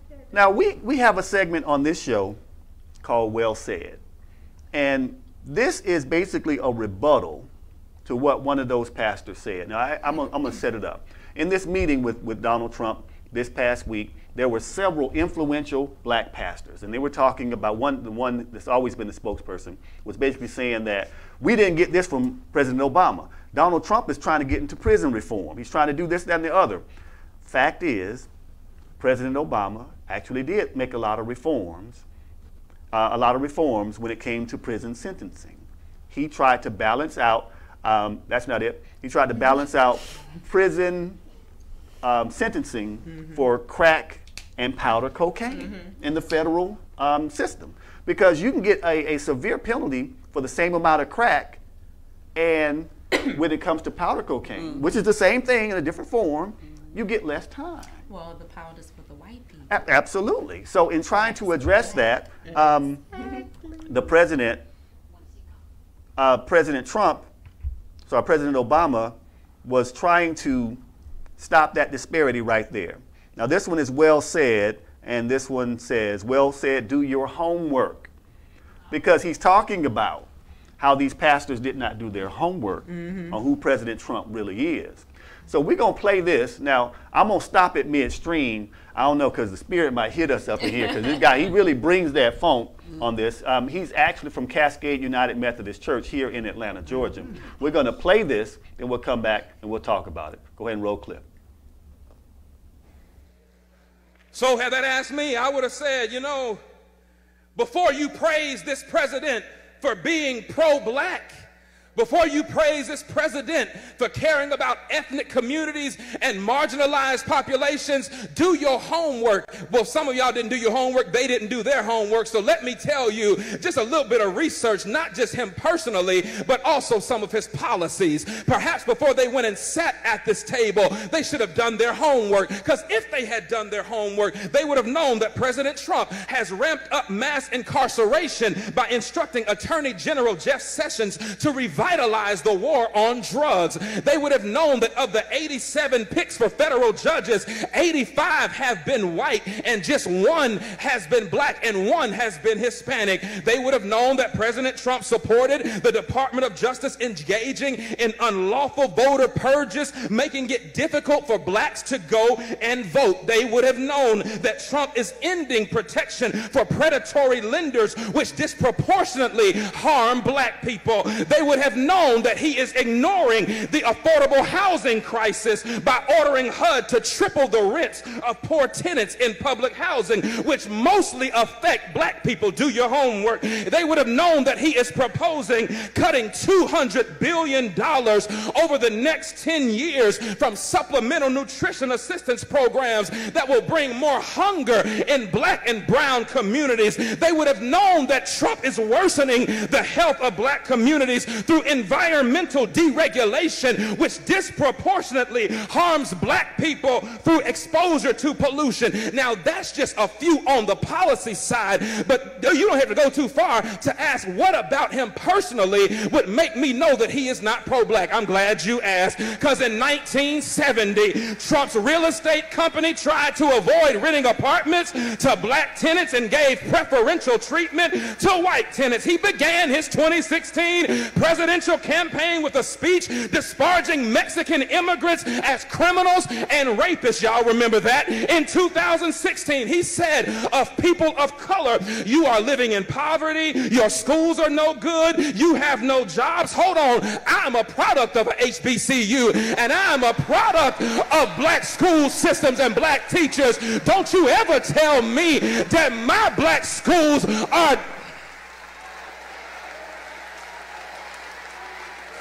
Hold on, I ain't done. He says you have no jobs, so what do you have to lose from electing me? In 2017, Trump said 15,000 recent immigrants from Haiti all have AIDS, and 40,000 Nigerians once seeing the United States would want to go back to their huts in Africa. He spent years suggesting that the nation's first black president was not a citizen of these United States. He called Puerto Ricans who's criticized his administration's response to Hurricane Maria. He called them politically motivated ingrates. Hold on, but he called those who marched beside white supremacists in Charlottesville, Virginia, he called them very fine people. He hired Steve Bannon, a white nationalist, as his chief strategist. He called Haiti and other African nations S-hole countries, and he's taking credit for an economy that has not been built on his administration, but was built on the backs of 8 years of hard work under the Obama administration. Negroes, please, don't you come up in here talking about this is the most pro-black president that you have ever seen, when the record suggests that he cares nothing about people of color. Boy. But now I tell you one thing. Where's the lie? Nowhere. Where is the lie? Nowhere. Was anything that he said factually untrue? Now, we were just talking about how the church doesn't seem to be what it used to be. how people aren't, believing in the church. And what I'm going to say now, and I want all my pastoral friends out there, I got a lot of people that are in the pulpit, people of the cloth, love all y'all. At the same time, if you see an exodus from the church, don't look at the people. Look at what's going on in the church. When we have the people that were assembled there with the opportunity to affect change, heaping praise on the president, even though his actions have been counter to our community, not just our community, but the middle class community. That doesn't make good business sense for us to support you. It just doesn't. Now, before I go too far, I'd like to get your feedback, as far as you care to comment on what you heard from the pastor right there from Cascade United Methodist. We'll start with you, Coach Stacy. Oh, I just heard him speak some truth. Nothing but the truth. That's it. Just the truth.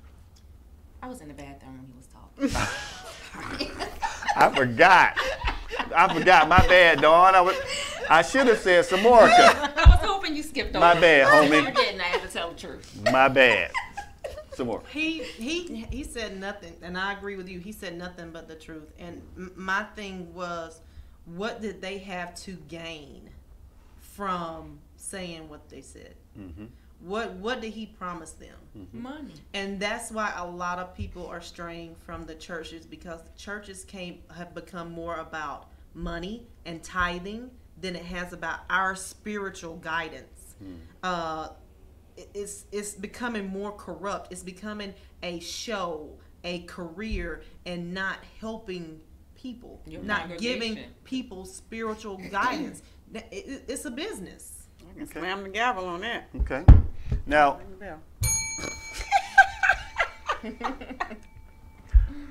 he gonna hide his bill one day. Sure. Brother Caesar says attitude reflects leadership.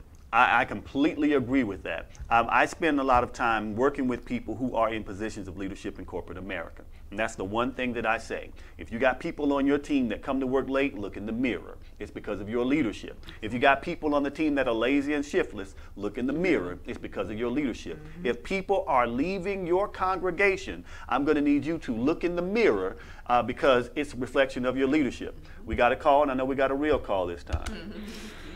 All right. Thank you for calling. Let's talk about it live with Jeffrey L. Miller. Give us your name and your comment. Go right ahead, caller.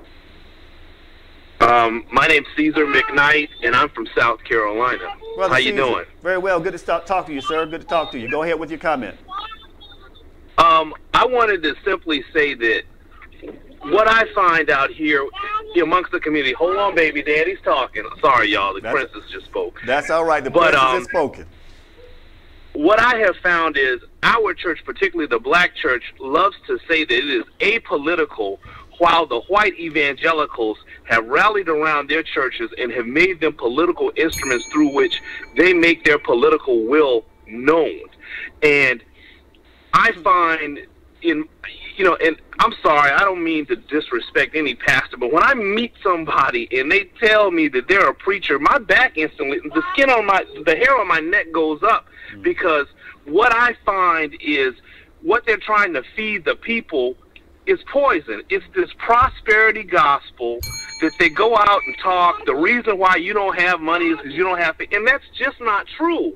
And so what we have is our community losing faith in the church. Hold on, baby, daddy's coming, because of the message that they're getting. It's not fulfilling the people, and they're not feeding the people what they need. We need leadership in our community, one, to educate their congregation on how to vote. When I say how to vote, I'm not talking about who to vote for, but how to vote. The fact that they need to vote in every election, from dog catcher, booker, butcher, baker, candlestick maker, they need to vote in every election, because it's their local elections, not the presidential elections, that affect their lives far more. That's why you saw what happened in Ferguson when you had a district attorney not wanting to prosecute the guy that shot Mike Brown, or the inability to indict them. That's what affects our community.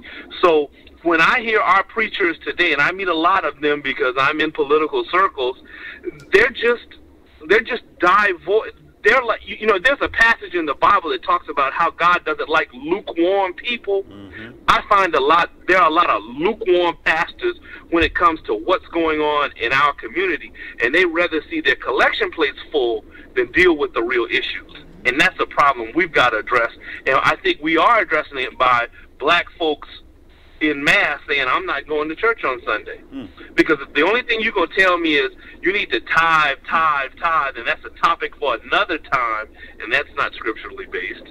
But that's going to be the real problem. So, Jeffrey, you're doing a good job. I had to chime in. I'm going to let somebody swing right now, but I'm going to have my earphones on, so I'm going to still be listening, okay? All right, we appreciate you, brother. And you bow in front of the princess for me, all right? Yes, sir. Yes, sir. Thank you, sir. Take care. All right. All right. Now, he made a very valid point. There hasn't been the right type of education in our churches, but just like he pointed out, those white evangelicals, they are a voting bloc. That's right. A voting bloc. You think the present nomination for the Supreme Court wasn't someone that they bounced off? How would our constituents that are religious conservatives, the conservative evangelicals, you think they didn't vet that person against them? They absolutely did. Coach Stacy, what do you think about his comments? I think he was absolutely right. Well said. Well said. Dawn, what do you think? I would have to agree with him as well. I'm not going to go in depth. I'm not a real political and religious person, you know, to get into a whole conversation about it. I've always was taught to leave that out of the workplace, be it in the military, so you just never talk about it. Absolutely. Samorica. He pretty much said what I said in a nutshell. It's becoming a career. It's becoming all about money. Business. You want me to tithe and tithe and tithe, but you don't want to give me any information. You don't want to educate me. You don't want to feed my spirituality. So why am I coming to give you my hard-earned money when you're not doing what you're supposed to do? I'm looking to you for guidance, and you're not giving that to me. You got members in the congregation with no money and about to lose their house, and I mean, are they helping them? We don't see that, but I don't think they are. Matter of fact, they emailing them or texting them. We ain't see you in church today. You guys remind me. I saw something on social media somewhere. I think I know what you're getting ready to talk about. And the pastor wouldn't bury the lady because she hadn't paid her tithes in so many years. Yeah. Really? Yeah. Well, not bury her. Funeral service. Wouldn't allow her service to be in the church, even though she had been in that church for years. But he's a man of God, though. You're supposed to be guiding us. You're supposed to be who we come to get our spirits fed. And this is what you're doing. So it's a business to you. So I no longer want to support your business. That's right. That's right. Here's where I'll put it. And I want everybody to understand. The gentleman that just called went to college with him. I have several classmates who have some churches that are doing very well. And I'm not meaning to disparage. What I am saying is this. Attitude does reflect leadership. And part of what we have to have going on is effective leadership in our institutions that serve our communities. Hey, caller, you're on with Let's Talk About It Live with Jeffrey L. Miller. Go ahead and give us your name and give us your comment. Jeffrey Miller, it's Sean. What's up, Jeff? Hey, Brother Sean, good to talk to you, sir. Hey, Sean. Hey, Sean. What's up, Samorica? What's up, John? What's up, everybody? Go ahead with your comment, sir. Let me tell you what's funny about this subject, man. Two things. There's a little bit of displaced fact that the pastor did speak about Trump. You know, I'm not from Trump or anything as far as that, but Trump actually has a black reform project that a lot of people are unaware of, but he has a very ignorant platform that goes with it. But let's speak about this. I knew the black church was doomed when members of the church were still going to New Birth after it was proven that Eddie Long did what he did. The black church has been displaced and confused since we actually really got our civil rights. We got complacent, we got comfortable, we got content in the fact that white America wants us to be a part of a culture that they don't want us to really be a part of. We got confused and bamboozled. So we became displaced with our treatment for each other in our community for the black church years ago. I don't support black church like I used to growing up. there was a little bit of hope and faith. I'm from Chicago, born and raised. Mm-hmm. Churches always, I've seen pimps turn into pastors. Mm-hmm. You know what I'm saying? I've seen corner pastors turn into mega church pastors. This is real. But the problem is that the community pours so much money into the church that they never ask, where is whatever going to? Look at Old National. Look at Creflo Dollar and World Changes. Anytime a pastor goes to a congregation and asks for a new plane, you can tell you ain't doing God's work. Jesus was a carpenter.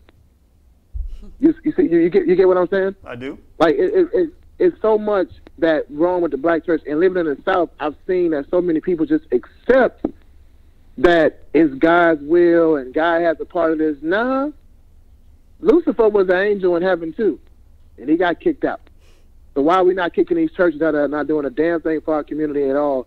And still, I haven't seen one church realistically step up and help assist in changing the laws that are allowing these police officers, that are allowing these people in power to do the wrong against black people. You don't see churches do that. You know why? Because they're 501c3. They get checks from the state. Bishops and pastors and ordained ministers get a salary from the state. So of course they're not going to bite the hand that feeds them. That is a problem. You know, we went to Morris Brown, bro. You know how it is. Okay. The bishop is the reason why. Good and well, Morris Brown is still in debt, $32 million, 15 years later. The black church is a joke, and it's been a joke since for a long time. And I blame us for allowing it because we have poured millions and billions of dollars into the black church. You know, a bishop decision can't be made without T.D. Jakes. Find out the mystery and find out and put the pieces together and see the holy hustle is real. Well, Sean, listen, we appreciate that call. You brought a lot to the table. We have to have you on the show real soon, brother. Thanks a lot for calling in. Thanks, Sean. Always, bro. Always. Love y'all, man. Do your thing, Jeff. All right, brother. Take care. My hashtag that. Okay, now, one thing that I love to do, I love to talk to our community. I just want to clarify something.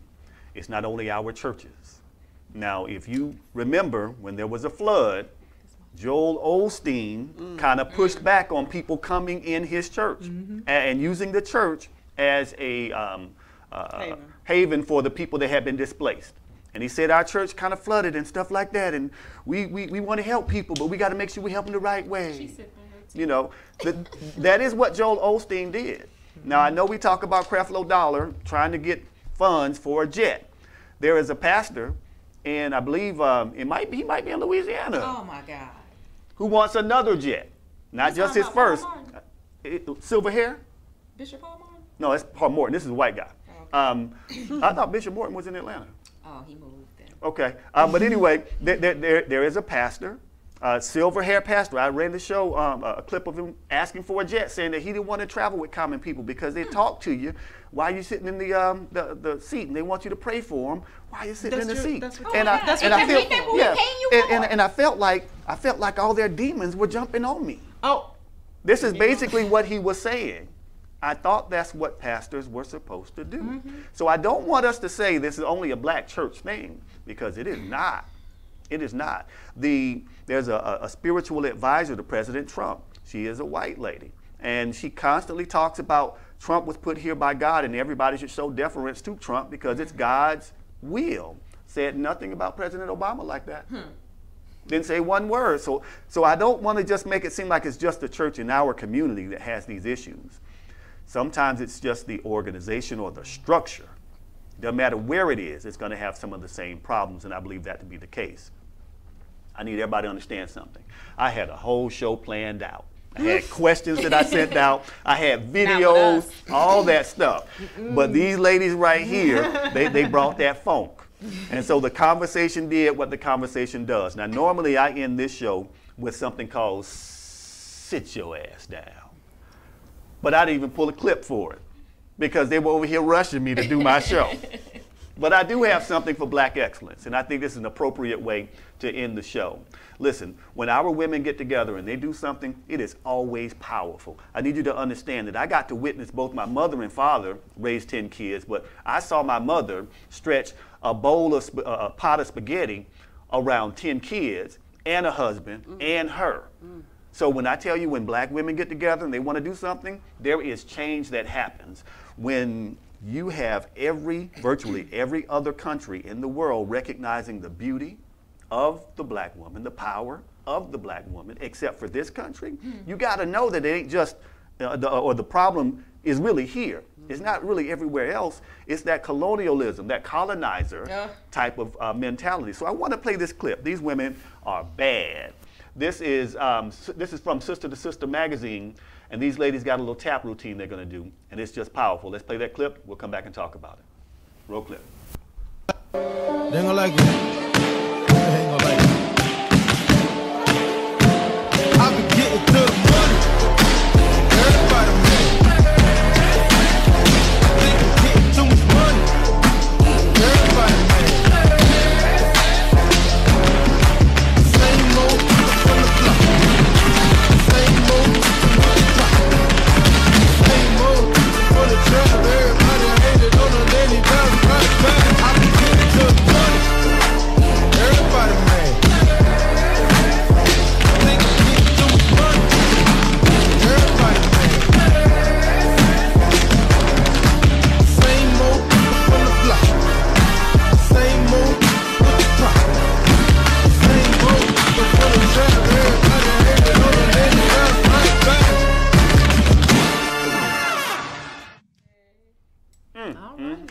The syncopated ladies.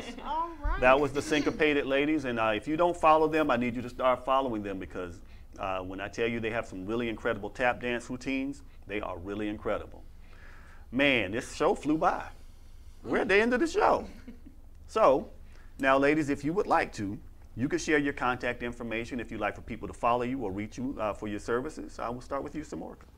You don't have to, but if you want to. You can find me on Facebook, Samorica Madden. You can find me on Instagram at Bama Stallion. Don't ask. Don't ask. Okay. They just don't know what's behind the table. They think I'm tall. Yeah, she is not that. She is not tall. She is in a high chair. She's in a high chair. I'm sitting in a high chair. My feet aren't touching the ground. And if you have any issues with your pets in regards to dermatology or allergies, you can find me at Atlanta Veterinary Skin and Allergy Clinic. Phone number 770-936-8922. All right, thank you so much for coming to the show. We appreciate it. Dawn. Okay, I'm gonna start with a disclaimer. I'm dressed like this because I'm going out afterwards, okay? Because everybody's dressed down. I'm going to a party, and I live way too far to be driving all the way back. So, I'm retired personal training, but I'm kind of thinking about getting back into it. I sell the sweat vests. You know, y'all be wanting to, get those waists and bellies snatched and everything. So you guys can follow me on Instagram at _New Orleans girl. Yes, I'm from New Orleans, so you know there's levels to this craziness.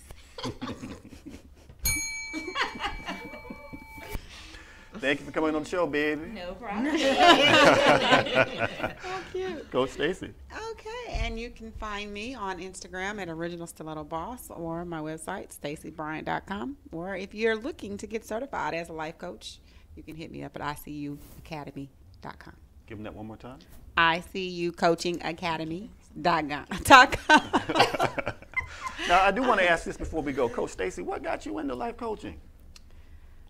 What got me into life coaching? Actually, I am a survivor of domestic violence. And as I went through therapy for that, I started running support groups for other domestic violence survivors. And as in the middle of that, one of my therapists was like, "You should be a coach. You're just so good with these ladies." And I'm like, "What's a coach? I don't even know what a coach is." So that's how I got started, and I was inspired to do it that way. Good deal, good deal. Well, thank you so much for coming to the show. You're welcome. Okay, now everybody listen to me. First of all, we do this every Saturday from 6 o'clock p.m. to 8 o'clock p.m. right here on Manifest TV. We are the part of the Status Network. We are the future of broadcasting. I need you to follow us on Instagram, manifesttv.status. Instagram, again, status_network. Facebook, StatusNetworkLLC. Periscope, status_network. Twitter, status_network. The email is manifesttv@statusnetwork.net. You can find me everywhere on social media as Talk with Jeffery. That's Jeffery, all over everything except for Snapchat. I still ain't snapping. I still ain't chatting. I don't get it. It's just not going to happen. All right, now listen. This has been a hot show. When we get together like this, there's always an exchange of good opinion and great communication. This is the key to restoring the balance in our communities. Men, we have to be able to talk to our women, not to respond, but to understand what they're saying. The minute your woman believes that you understand and she trusts that you are listening to her to understand her, a barrier comes down. But as long as she has to be guarded in what she says to you because you're going to turn it around and judge her for it, or you're going to be condescending with it, or you're going to be arrogant with it, she's going to build up barriers. It is our responsibility, men. It is our responsibility to show back up in our communities and lead our communities. I need you to understand that a predator will only attack something that it perceives to be weak. They will attack our women because they don't see strong men standing up. Look at the lesson for the Black Panther Party. They had to infiltrate and break that party up because the men were walking in concert with the women. The men were in every position of authority or power. They were out front in the most dangerous positions. But behind the scene, the women were leading the schools. The women were leading the free lunch programs. The women were doing all the things necessary to build a whole child. That's what happens when men show up and protect our women. We have to get back in that role. There is no way around it. All right? That's all I got. So we'll see you back here next Saturday from 6 o'clock p.m. to 8 o'clock p.m. right here again on Manifest TV. It's going to be off the chain next week, too. Ladies, thanks for joining me. No problem. Thanks for having me. Thanks for having me. Had a lot of fun. It was great. It was exciting. Good deal. Really And I fun. didn't take off running like I thought I was going to. You didn't. I'm glad you didn't. You didn't. But I need y'all to understand something. I am out. Oh, God.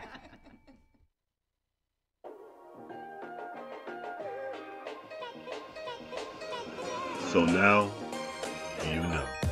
Now that you know about Jeffery, and let's talk about it live, come be a part of our family. You know we had to get our homework right. Keep up with the show. Follow us on all of our social media platforms. That's Facebook and Instagram. Would you like to listen to the show on the go? Make sure you download the Status Network app on your Google or Apple Play Store. Want to talk to Jeffery? Dial 470-251-4647. We thank you for listening. And make sure you're back here every Saturday from 6 p.m. to 8 p.m. on Let's Talk About It Live with Jeffery L. Miller. Status Network.